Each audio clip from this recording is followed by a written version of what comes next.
In the hidden layers of Eastern folklore, fox spirits are not merely cunning creatures of myth. They are beings bound by strict celestial laws, far harsher than those imposed upon humans. To cultivate the Tao and ascend beyond the mortal realm, a fox spirit must endure centuries of isolation, restraint, and sacrifice. According to ancient belief, a fox gains one tail for every 100 years of cultivation. Each tail represents not only time, but discipline, resisting desire, avoiding human temptation, and surviving the countless dangers that come with walking the edge between the spiritual and mortal worlds. When a fox reaches 8 tails, it stands at the threshold of transcendence, powerful yet incomplete.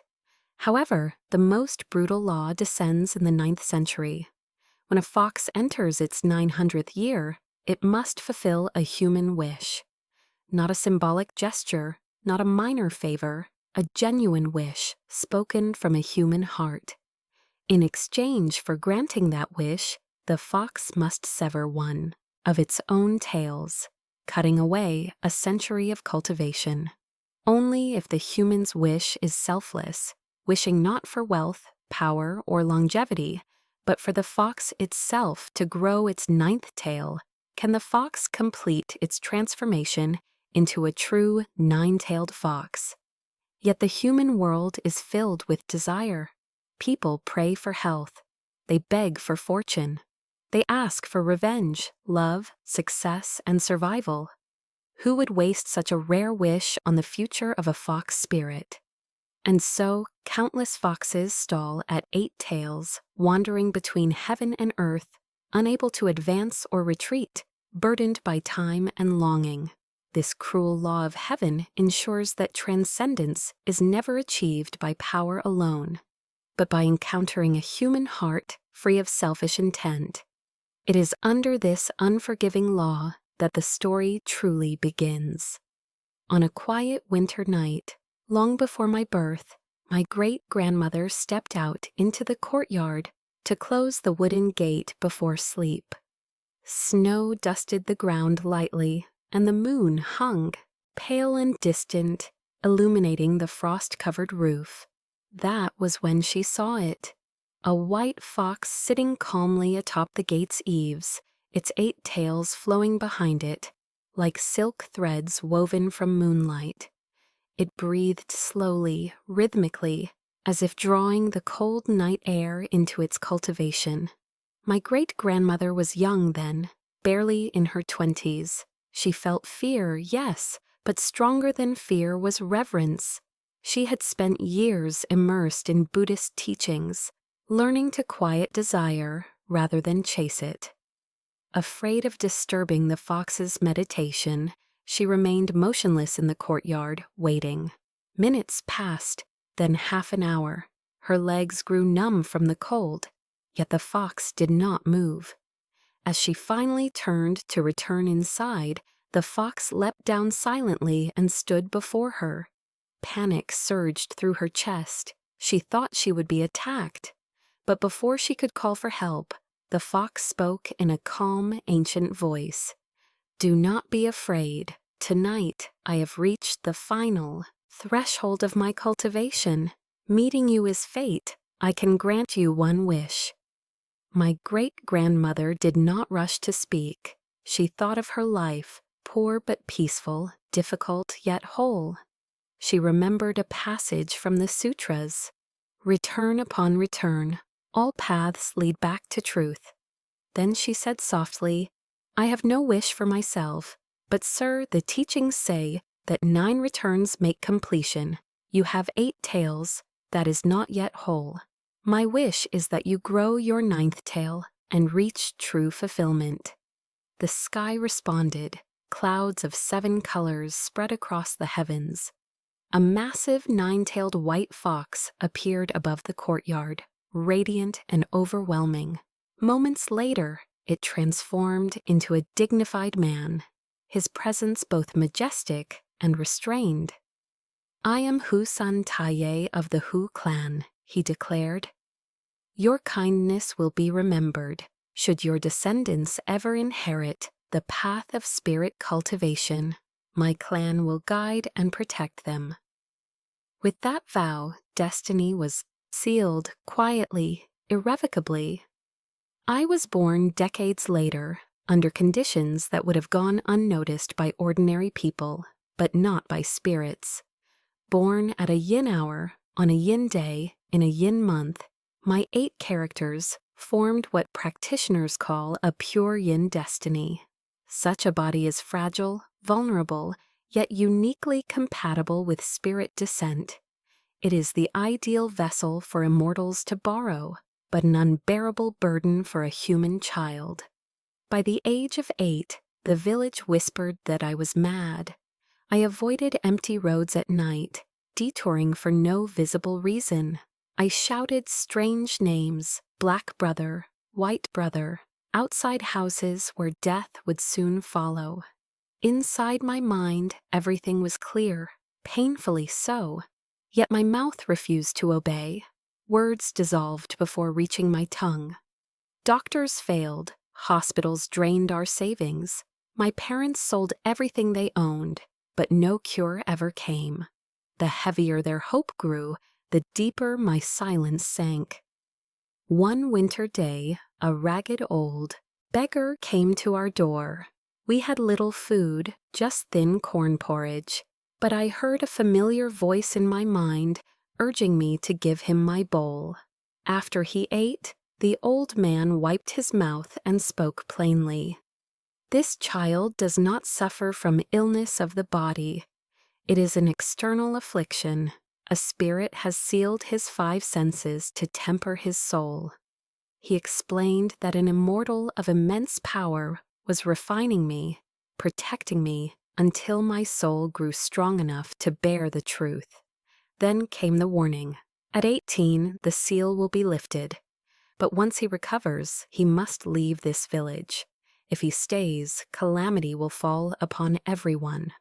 With that, the old man laughed, mounted an unseen steed, and vanished, leaving behind a family trembling at the edge of destiny.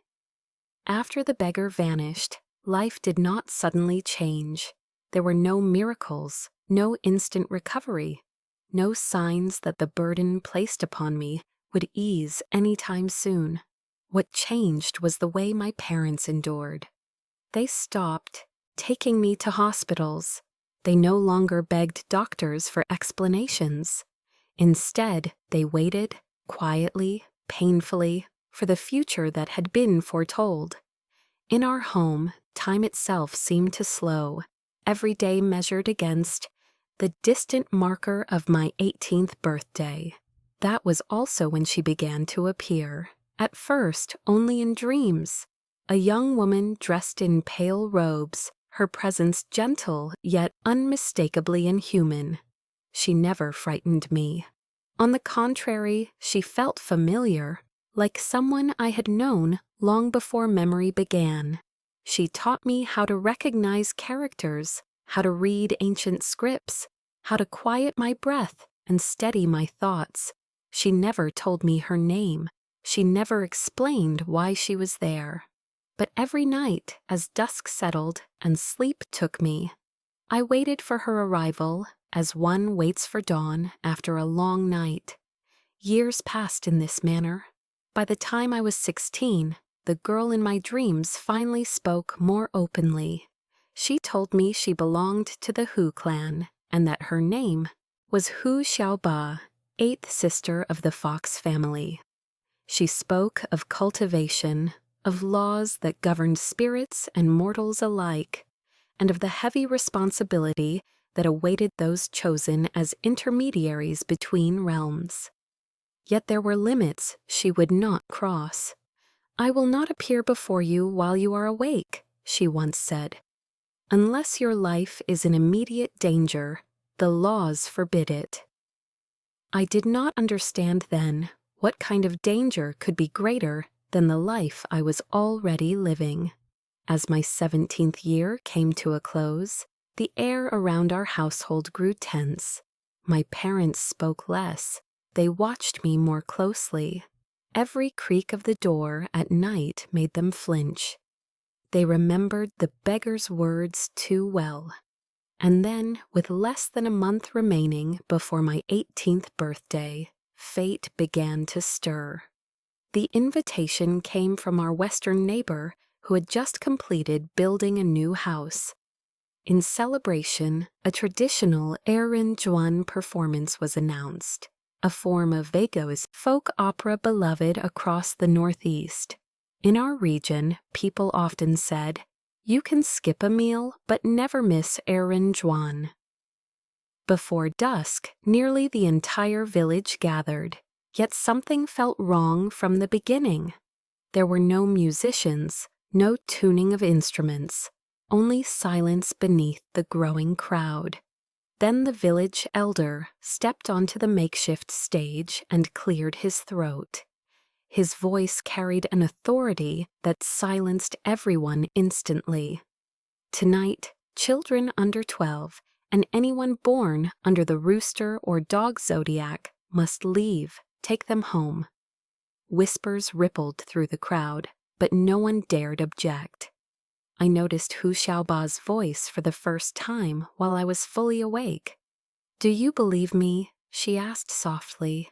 "If I tell you the spirit invited tonight will not leave on its own?" My heart tightened. She had broken her own rule. I asked her if danger was coming. "You will not be harmed," she replied, "because your time has arrived. Tonight, Hu San Taiye will descend to lift the seal upon your senses." At that moment, the performers entered. They were not actors, they were dashen, ritual mediums used to invite deities. As the ceremony began, the female medium trembled violently, rose from the crowd, and walked directly toward me. Before anyone could react, she knelt and pressed her forehead to the ground repeatedly. "Little golden child," she cried in a shrill voice, not her own. "With the great patriarch present, a junior of the Huang clan dares not offend." Warmth surged through my limbs. My hands trembled. A voice, ancient, commanding, unmistakable, rose from within my chest. "I am Hu San Taiye of the Hu clan. Tonight, I borrow this body to cleanse this land and release its seals."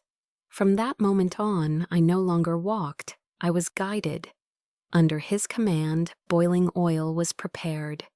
Hidden talismans and cursed objects were unearthed from beneath my own home and cast into the cauldron. From the oil rose cries that froze the blood of everyone present. Then the ground itself was opened. Beneath a heavy stone slab lay a sealed well, dark, cold, and filled with resentment that had fermented for decades. From it emerged a female spirit, forged entirely from black smoke, lunging toward a young man in the crowd. I moved before fear could take hold. With a single gesture, the spirit was repelled. She screamed, not in rage, but in grief. Her name was Liu Xiaokui. She told her story, sold as a child bride, abused, silenced, and ultimately beaten until she threw herself into the well to escape humiliation. Her tormentors had long since died, but hatred bound her to the mortal world. Hu San Taiye did not destroy her. Instead, he stripped her of resentment, leaving behind only sorrow and dignity. When the darkness faded, Liu Xiaokui knelt and thanked him, finally freed. As the warmth left my body, exhaustion flooded in. The seal was broken. The boy who had lived behind, closed senses for 10 years, was gone. In his place stood someone who could see too much, and would never again be allowed to look away. When the warmth finally withdrew from my body, the night returned to its original silence, as if nothing extraordinary had occurred. Yet I knew, deep in my bones, that the world had irrevocably changed. I collapsed to the ground, drenched in sweat, my limbs trembling from exhaustion. The crowd remained kneeling, none daring to look directly at me. What frightened them was not my weakness, but what had briefly inhabited my body. Hu Santaye had kept his word. The seal was gone. At first, the change was subtle. Sounds grew sharper, layered with depth. The wind carried whispers I could not yet understand. Shadows felt heavier, as if they possessed weight and intention. My senses, once muted and distant, now pressed relentlessly against the world. Then it happened. I saw something no one else did. Near the old willow tree, at the western edge of the courtyard, a faint shape lingered, a small figure, barely taller than a child, her outline flickering like mist caught in moonlight. She laughed softly, a sound that raised goosebumps along my spine. The old saying echoed in my mind, better to hear ghosts cry than hear them laugh. I immediately ordered everyone to leave, instructing them not to look back, no matter what they heard. Only when the courtyard emptied did I lower myself to the ground, cross my legs, and steady my breathing. I called out, not with my voice, but with intent. The air shifted. A familiar fragrance drifted through the night, light and clean, like snow melting beneath early spring sunlight. Hu Xiaoba appeared before me, her expression calm, almost amused. "So," she said gently, "you finally see." I asked her about the childlike figure by the willow. She clapped her hands lightly, and pain flared briefly between my brows. The world brightened, too bright. When my vision settled, the small figure became clear. A little girl, 4 or 5 years old, clutching the hem of my sleeve, her eyes filled not with malice, but curiosity. "She is the spirit of this willow tree," Hu Xiaoba explained. "A natural earthborn spirit. She likes you." I was stunned. Why could I see you before, even without this sight? Hu Xiaoba smiled. "Because your bond with the Hu clan transcends ordinary perception. What others need the heavenly eye to see, you feel through destiny." She told me that spirits like the willow girl were rare, born of land and time rather than death. To cultivate, such beings endured hardships far greater than animals or humans. Seeing this, I felt something loosen inside my chest. If even grass and trees struggled so fiercely for enlightenment, how could humans complain so easily about fate? Before leaving, Hu Xiaoba offered a suggestion. "Take her with you," she said. "She will guide you when paths are unclear, and ward misfortune when danger draws near." I hesitated, but the Kewan's little spirit tugged at my sleeve, smiling. And just like that, I was no longer alone. By the time I returned home, preparations were already underway. A large horse-drawn carriage stood in the courtyard, its presence jarring against the quiet night. Relatives I rarely saw filled the house, their faces solemn. My father avoided my eyes. My mother busied herself at the table, preparing dishes with trembling hands. They had remembered the prophecy. I was not meant to stay. The meal that night was simple, yet unbearably heavy. No guests were allowed to sit with us. Just my parents, my younger sister, and me. Every bite tasted like farewell.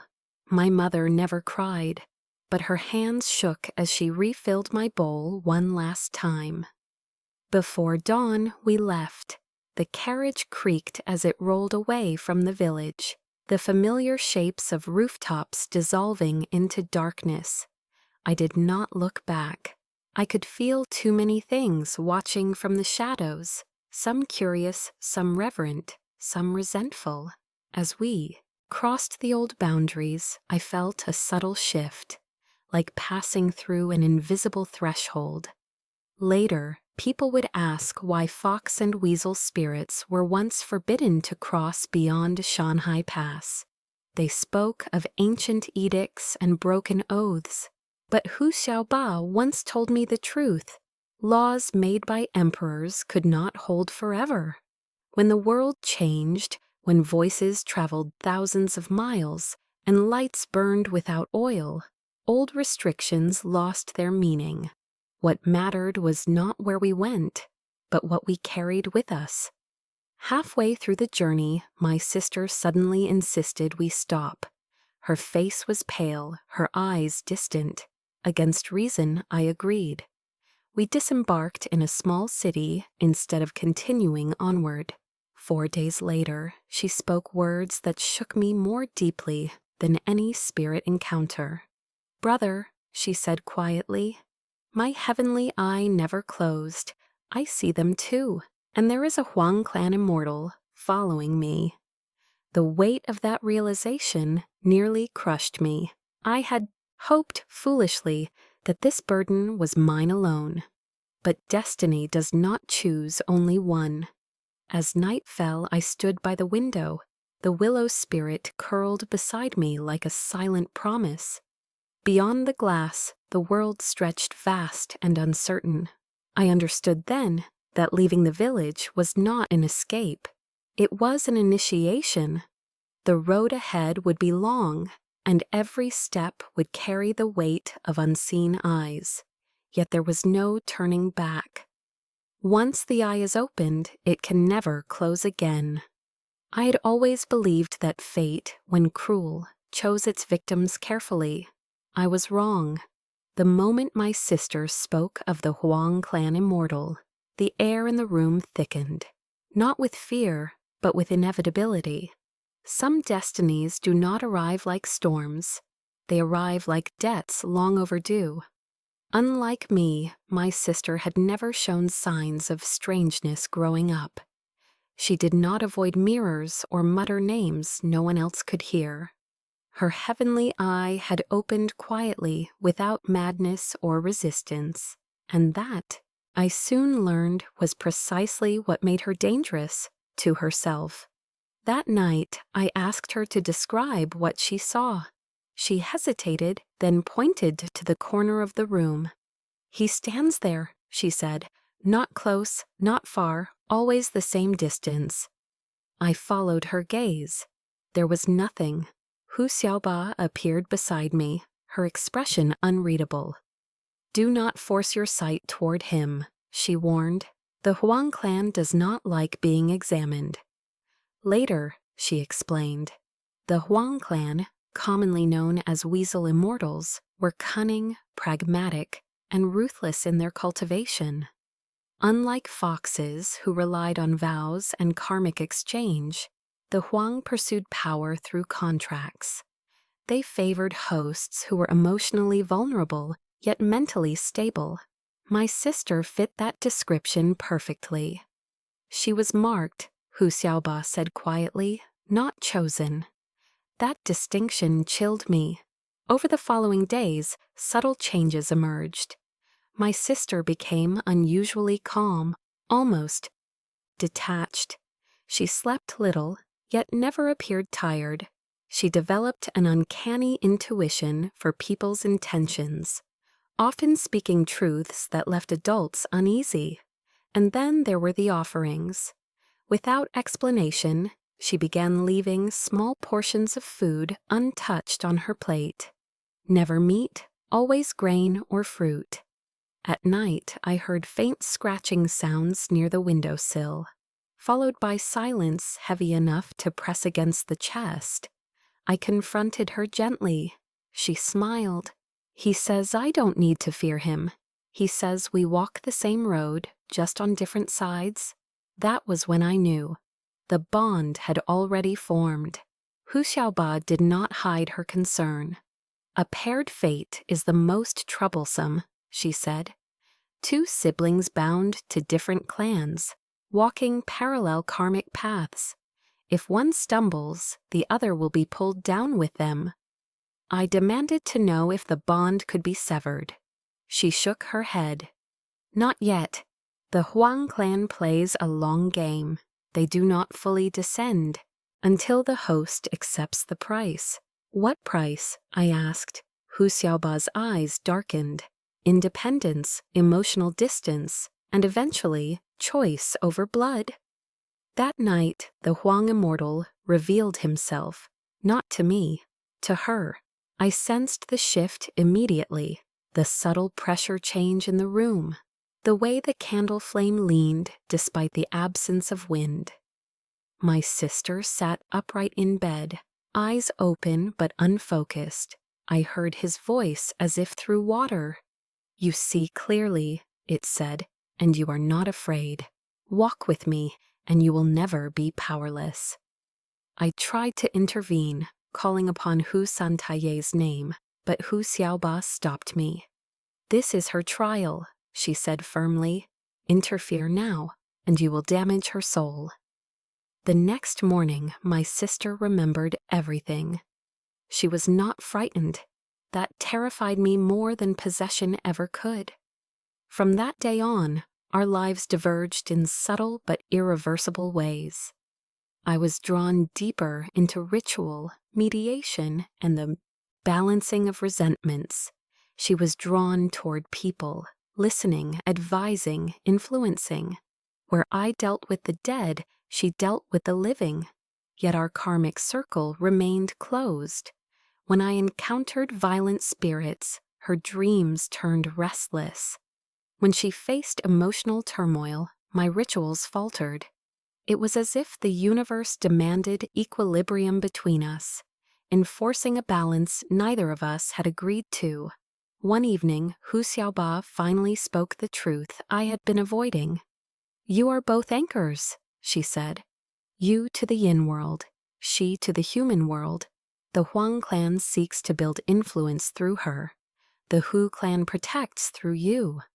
"Can this end well?" I asked. She paused. "There are no endings without loss." Weeks later, my sister made her choice. "I won't reject him," she told me quietly, "but I won't surrender either." The Huang immortal laughed, soft, approving. That was the most dangerous answer she could have given. Because in the world, beyond sight, neutrality is an illusion. Every step forward pulls something else closer. And the closer she walked to power, the tighter the karmic thread wound around us both. That night, as I prepared incense for protection, the willow spirit tugged anxiously at my sleeve. In the reflection of the window, I saw two shadows overlapping mine, one slender and sharp, the other fluid and fox-like. For the first time since leaving the village, I felt genuine fear, not of spirits, but of the day when I might be forced to choose between my calling and my sister. And I knew with absolute certainty that the Huang clan was waiting for that moment. If you've walked with this story all the way to the end, perhaps you've felt what cannot be named.